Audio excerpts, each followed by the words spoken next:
ভাই, আজ আকাশটা কেমন যেন ফ্যাকাশে। মাছ পাওয়া যাবে তো? রিজিকের মালিক আল্লাহ। আমরা আমাদের চেষ্টা করি, বাকিটা তার ইচ্ছা। জালটা ফেল এবার। ফেলেছি। ইয়া আলী! ঘরে চাল প্রায় শেষ। ভাবির মুখটা সকালে কেমন শুকনো দেখলাম। আমারও চোখে পড়েছে। সালমা কিছু বলে না, কিন্তু আমি তো বুঝি। ছেলেটার জন্য একটু দুধ কেনার টাকাও কাল ছিল না। চিন্তা করো না ভাই, দেখবে আজ বড় একটা মাছ ঠিকই উঠবে। এমন মাছ উঠবে যা দিয়ে পুরো সপ্তাহের বাজার হয়ে যাবে। তোর মুখের কথা সত্যি হোক। চল, কিছুক্ষণ অপেক্ষা করি।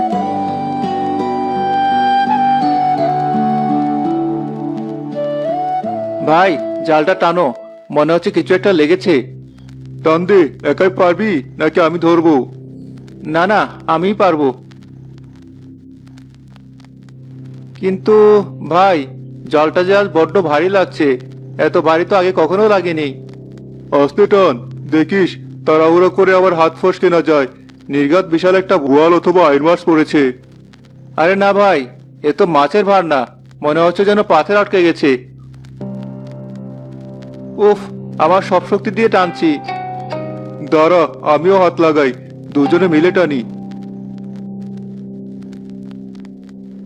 1 2 3 টান। আসছে ভাই, উঠে আসছে, কিন্তু মাছ তো দেখছি না।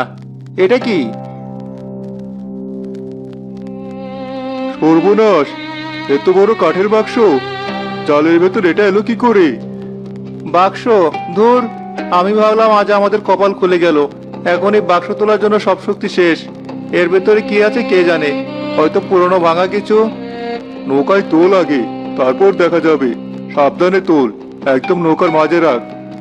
তারা অনেক কষ্টে বাক্সটা নৌকায় তোলে। বাক্সটা পুরনো, শ্যাওলা ধরা। কি ভারী রে বাবা! এর ভিতর কি এমন আছে? ভাঙবো এটা? ভাঙার আগে দেখ খোলার কোনো জায়গা আছে কিনা, হয়তো কোনো তালা আছে। একটা পুরনো লোহার খিল আছে ভাই, কিন্তু জং ধরে গেছে। এটা হাত দিয়ে খোলা যাবে না। বইটা দিয়ে বাড়ি মারি। দে, আস্তে করে মার, বাক্সটা যেন একদম ভেঙে না যায়।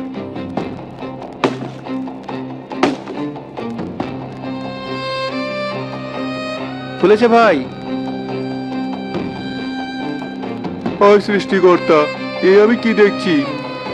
সোনা ভাই, এ তো সোনা। মোহর গয়না সব সোনায় ভর্তি। আমাদের চোখ দাঁড়িয়ে যাচ্ছে। চুপ, একদম চুপ। কেউ যদি দেখে ফেলে, চারদিকে ভালো করে দেখ। না ভাই, কেউ নেই। এখনো পুরোপুরি সকাল হয়নি। এখন কি হবে ভাই? আমরা আমরা এখন অনেক ধনী। মাথা ঠান্ডা রাখ কামাল, এটা নদীর দান, কিন্তু এই দান আমাদের জন্য পরীক্ষা। তাড়াতাড়ি ডালা বন্ধ কর, এর উপর জালটা দিয়ে ভালো করে ঢেকে দে। এক মুহূর্ত আর এখানে থাকা যাবে না। চল, এখনই বাড়ির দিকে চল। হ্যাঁ ভাই, চলো। আমার তো ভয়ে বুক কাঁপছে, আবার আনন্দে লাফাতেও ইচ্ছে করছে। কোনো কথা না, একদম চুপচাপ বাড়ি চল, কেউ যেন কিছু বুঝতে না পারে।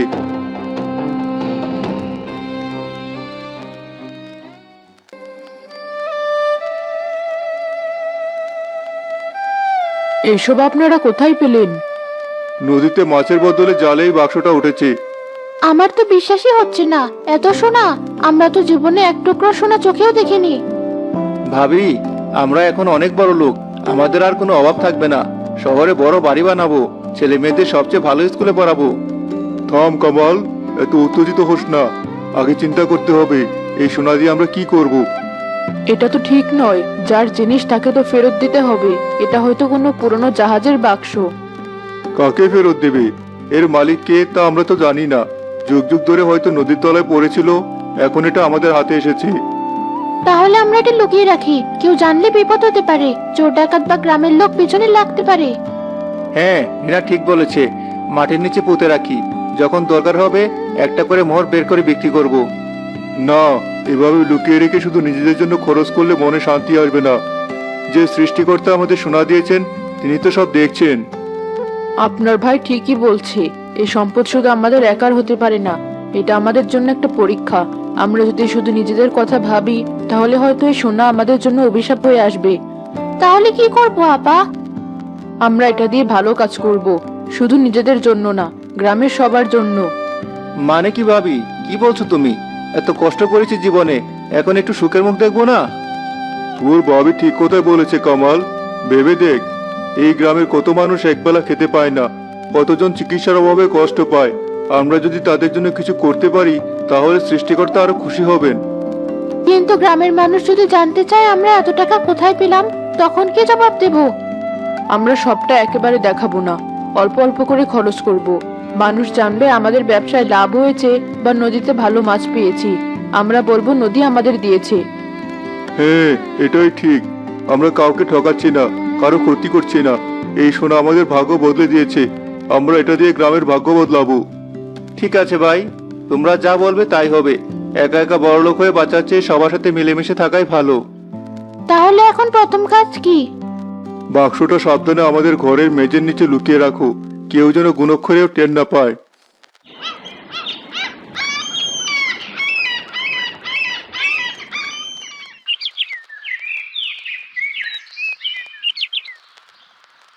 কিরে বশির, এত সকালে সব ঠিক আছে তো? আর বলিস না ভাই, তো বিপদে পড়ে তোর কাছে এসেছি। কি হয়েছে বন্ধু, খুলে বল। আমার বাবা হঠাৎ করে খুব অসুস্থ হয়ে পড়েছে। পাশের গ্রামের ডাক্তার দেখে বলল অবস্থা ভালো না, তাড়াতাড়ি শহরে নিতে হবে। কিন্তু আমার হাতে তো একটা টাকাও নেই, কি করব কিছুই বুঝতে পারছি না। তুই চিন্তা করিস না বশির, তুই তোর বাবাকে নিয়ে যাওয়ার ব্যবস্থা কর। টাকার জোগাড় আমি করছি। তুই কোথায় পাবি জামাল? আমি তো জানি তোদের অবস্থাও ভালো না। আরে বন্ধু, সে নিয়ে তোকে ভাবতে হবে না। তুই শুধু বল কত টাকা লাগবে। শহরে নিয়ে যেতে আর ডাক্তার দেখাতে 1000-5 টাকা তো লাগবেই। এত টাকা আমি কিভাবে শোধ করব?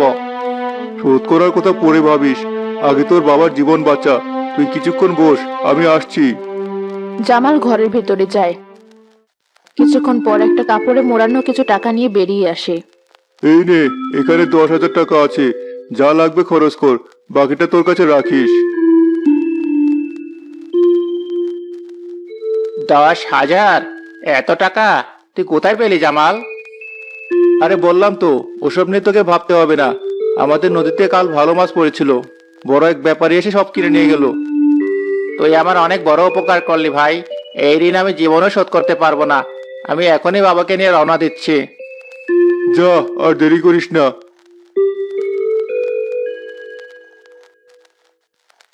ভালো লাগছে ভাই, কাউকে সাহায্য করতে পারার মধ্যে যে এত আনন্দ, তা আগে কখনো বুঝিনি। এটা তো শুরু কামাল, দেখবি পুরো গ্রামের মানুষের মুখে আমরা হাসি ফোটাবো।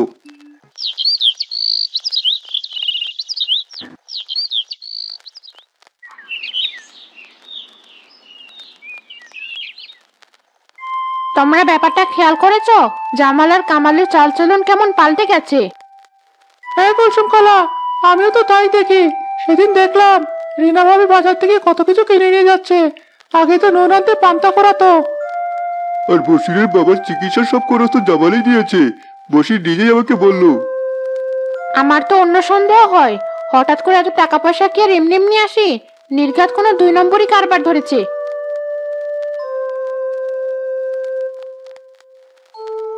কে নিয়ে এত কানাঘোষা হচ্ছে?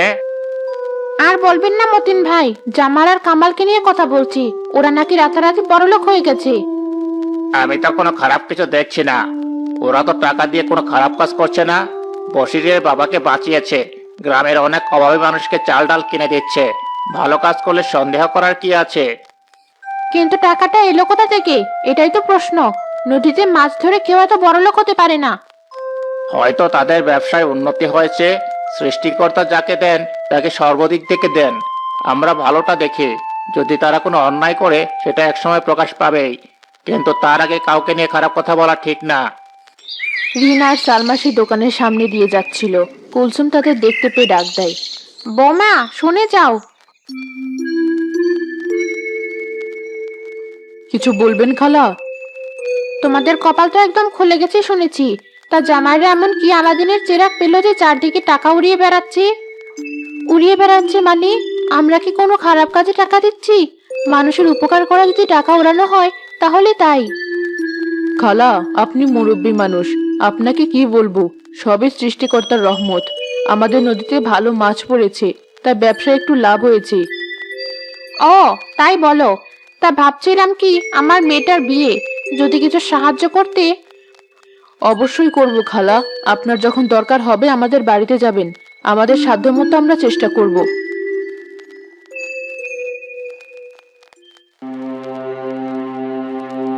দেখলে তো ওরা কেমন মনের মানুষ, ওদের নিয়ে অহেতুক সন্দেহ করো না।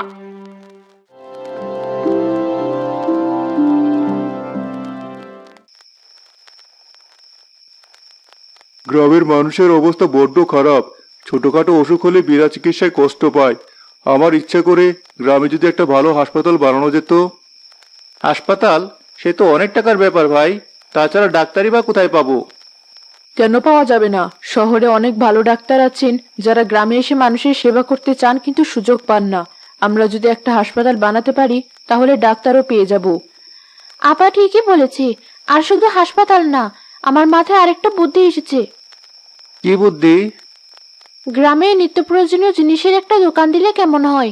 আমরা কম লাভে জিনিস বিক্রি করব। তাহলে গ্রামের মানুষ আর মহাজনের কাছ থেকে চড়া দামে জিনিস কিনতে বাধ্য হবে না। দোকানটা আমি চালাবো।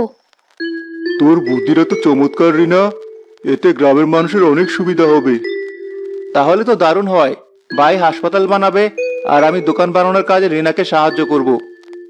তাহলে আর দেরি কেন? কাল থেকে জায়গা খোঁজার কাজ শুরু করে দাও। হাসপাতালের জন্য নদীর ধারে একটু খোলামেলা জায়গা হলে ভালো হয়।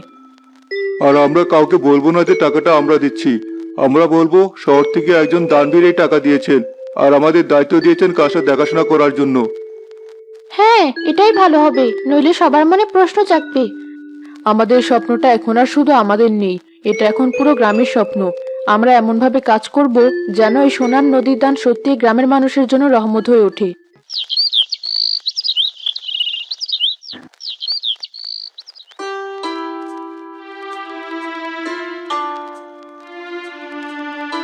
আমি আমার জীবনে অনেক কিছু দেখেছি, কিন্তু আমাদের এই ছোট গ্রামে এমন সুন্দর একটা হাসপাতাল তৈরি হবে তা কখনো কল্পনাও করিনি।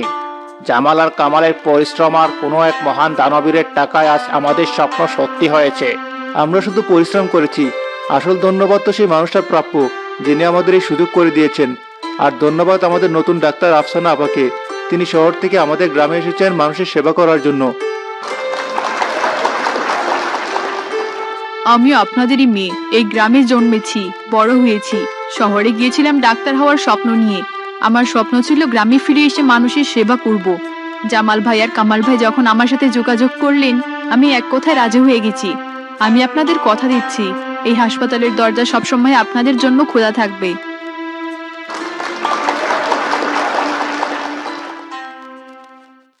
উদ্বোধনের পর কুলসুম তার ছোট নাতিকে নিয়ে হাসপাতালের ভেতরে ঢোকে। তার নাতির খুব জ্বর। আমার নাতিটার গা জ্বরে পড়ে যাচ্ছে। আপনি চিন্তা করবেন না খালা, আমি দেখছি। আপনি ওকে এখানে শুইয়ে দিন, আমি এক্ষুনি ওষুধ দিচ্ছি, জ্বর কমে যাবে। আফসানা দ্রুত চিকিৎসা শুরু করে। জামাল আর সালমা চেম্বারের বাইরে থেকে দৃশ্যটা দেখে। দেখলি, আমাদের পরিশ্রম সার্থক হয়েছে। আজ কুলসুম খালার চোখে ভয় না, ভরসা দেখতে পাচ্ছি। সবই সম্ভব হয়েছে তোমার বুদ্ধি জোরে সালমা। তুমি তো প্রথম বলেছিলে মানুষের জন্য কিছু করার কথা। আমরা সবাই মিলেই তো ওই স্বপ্নটা দেখেছি। রিনা ভাবি, আমাকে 5 কেজি চাল আর 1 কেজি ডাল দেন। আপনার দোকানে দামটা বাজারের চেয়ে অনেক কম। কম তো হবেই ভাই, এটা আপনাদেরই দোকান, আমরা শুধু চালানোর দায়িত্বে আছি। সৃষ্টিকর্তা তোমাদের ভালো করুক বৌমা। তোমরা আসার পর থেকে গ্রামের চেহারাটাই পাল্টে গেছে।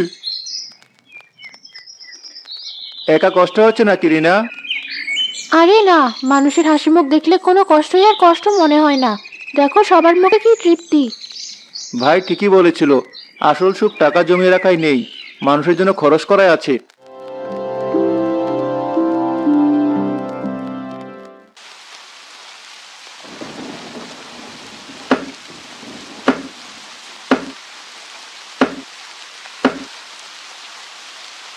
এত রাতে তোমরা এখানে কি করছো?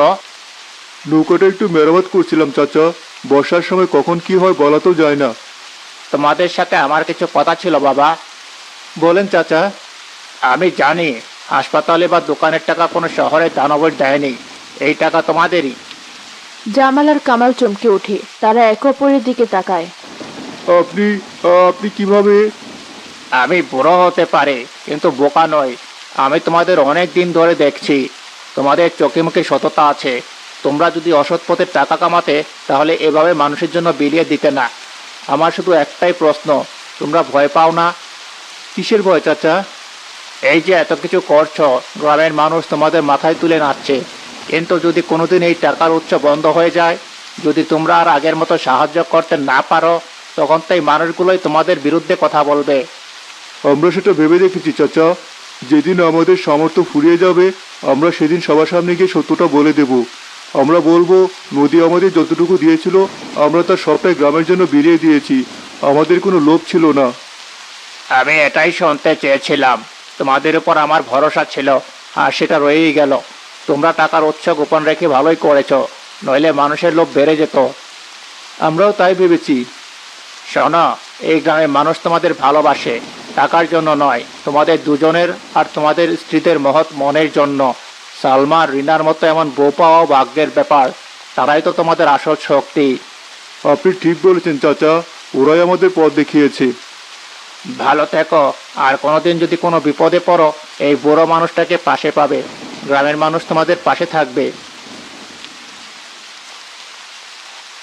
ভাই, আমাদের ভয়টা কেটে গেল। হ্যাঁ, কারণ আমরা একা নই, পুরো গ্রাম এখন আমাদের সাথে আছে। এই সোনা নদী আমাদের শুধু সোনা দেয়নি, মানুষের ভালোবাসা দিয়েছে। এর চেয়ে বড় সম্পদ আর কি হতে পারে?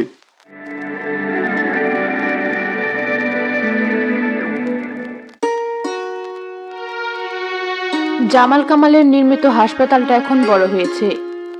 গ্রামে একটা স্কুলও তৈরি হয়েছে। ভাবা যায়, এই নদী আমাদের জীবনটা কেমন বদলে দিল। শুধু আমাদের জীবন না সালমা, পুরো গ্রামের জীবন। কি নিয়ে তো ভাবছো আপা? ভাবছিলাম বাক্সের সোনা তো প্রায় শেষ হয়ে এসেছে, সামনে কি হবে? যা হওয়ার হবে ভাবি। সোনা শেষ হয়ে গেলেও মানুষের ভালোবাসা তো শেষ হবে না। আমরা পরিশ্রম করে খেতে শিখেছি, আবার নয় আগের মতো মাছ ধরবো। আমাদের কোনো আফসোস নেই। কামাল ঠিক বলেছে, আমরা যা পেয়েছি তাতেই আমরা সুখী।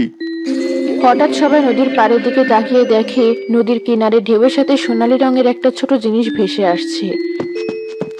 কামাল দৌড়ে গিয়ে ওটা হাতে তুলে নেয়। ভাই, এটা তো একটা সোনার মোহর। তার মানে বাক্সে যা ছিল সব শেষ নয়, নদী কি এখন আমাদের দিচ্ছে? হয়তো নদী আমাদের সততার পুরস্কার দিচ্ছে। সে আমাদের মনে করিয়ে দিচ্ছে, যারা অন্যের জন্য ভাবে তাদের ভান্ডার কখনো শূন্য হয় না।